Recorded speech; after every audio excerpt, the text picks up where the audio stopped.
Dr. Dan, coming from the Balancing Center. We're showcasing a few of our foundational movement practices that are sort of like exercise, stretches, engagements.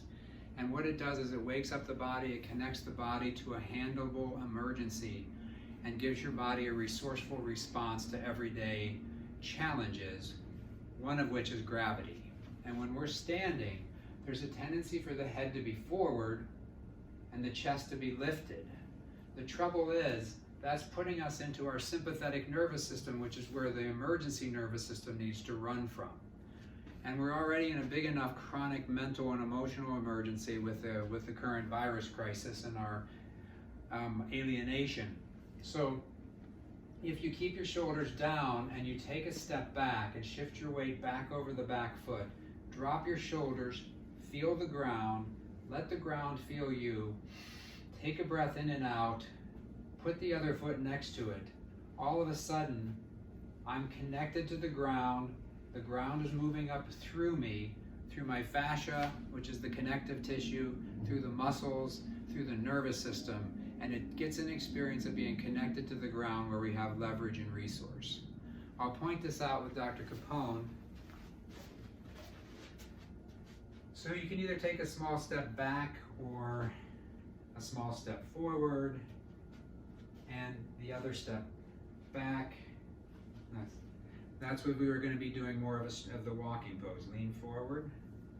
So that's the first start for that. But if you're not going to be doing that, when you stand up, and just take a small step back with either foot, and what the trick is to get the weight, get the hip back over the heel, so that you find the ground finds him and he finds the ground. Now move the other foot back next to it. Good.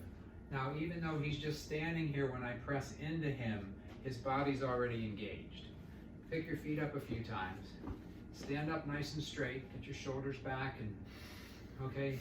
The trouble with that position is when I push into him, he's going up into his emergency nerve system. Take a small step back with the other foot, and you put the heel right behind the toe. You can't have your toes pointing out. You take the hip and shift it back over the foot. Find the foot. Let the foot find you. He relaxes his shoulders, takes a breath, moves the other foot back next to it. And just standing, when I press into him, there's a connection to the ground. And for every action, there's a reaction. And the reaction is sending energy up into a stable, connected body that's responding to the demand of the moment, which is just standing up.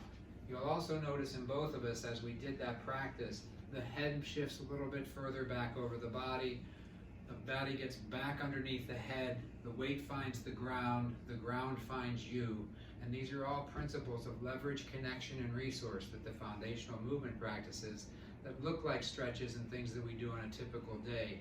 By fine-tuning the aspects of them and the understanding of them, you can get 150% more effectiveness, and it also helps give your body an experience of connection, which takes you out of the reactivity of all the stress we're under in the world.